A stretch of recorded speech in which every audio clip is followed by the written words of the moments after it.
En 1895, le botaniste danois Eugenius Warming publie un ouvrage dans lequel il observe les plantes formées des communautés.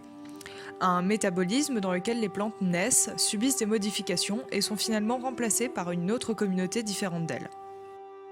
Les recherches en biologie montrent que les plantes et les animaux qui vivent ensemble dans le même habitat développent une économie naturelle, une communauté vivante dans laquelle les différents éléments jouissent d'une plus grande sécurité et d'une plus grande prospérité que s'ils étaient seuls. Cette manière d'envisager la nature nous est aujourd'hui familière sous le nom d'écologie.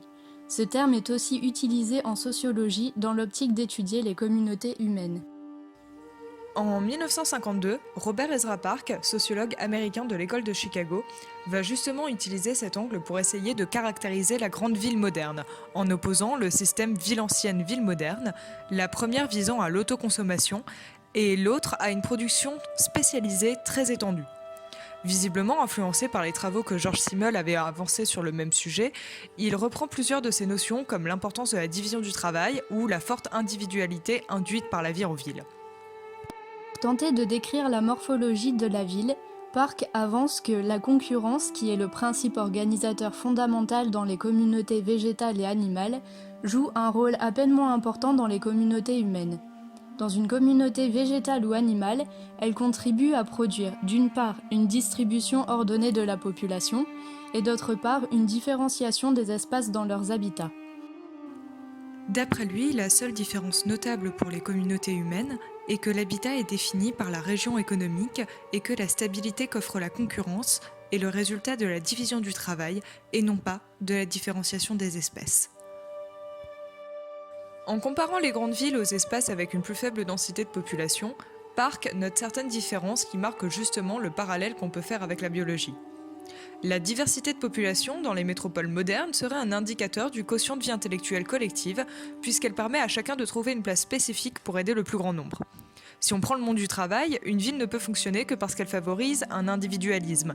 Une personne égale une tâche précise pour participer à la communauté, comme les médecins par exemple, ou n'importe quel autre métier qui demanderait une formation très spécifique.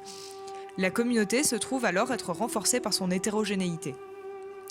Une autre différence entre petites et grandes villes peut se trouver dans une forme d'ordre moral transmis de génération en génération et qui induit une forme de métabolisme. La vie en communauté fonctionne de la même manière en assimilant par naissance ou immigration, tout en rejetant des individus comme par la mort. Envisager la sociologie comme écologie, c'est aussi prendre en compte l'espace dans lequel les individus se meuvent. Si ce n'est de la géographie, prendre en compte l'habitat naturel de ce qu'on observe fait partie intégrante de l'approche écologique.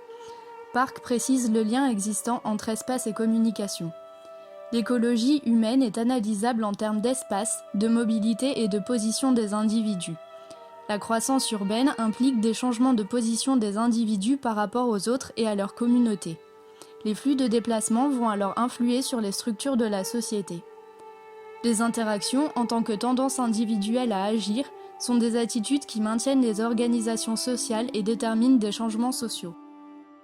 La communication est donc fondamentale, et c'est là ce qui différencie les communautés humaines des communautés végétales et animales, puisqu'elle permet alors aux individus de partager leurs expériences et de maintenir une vie commune.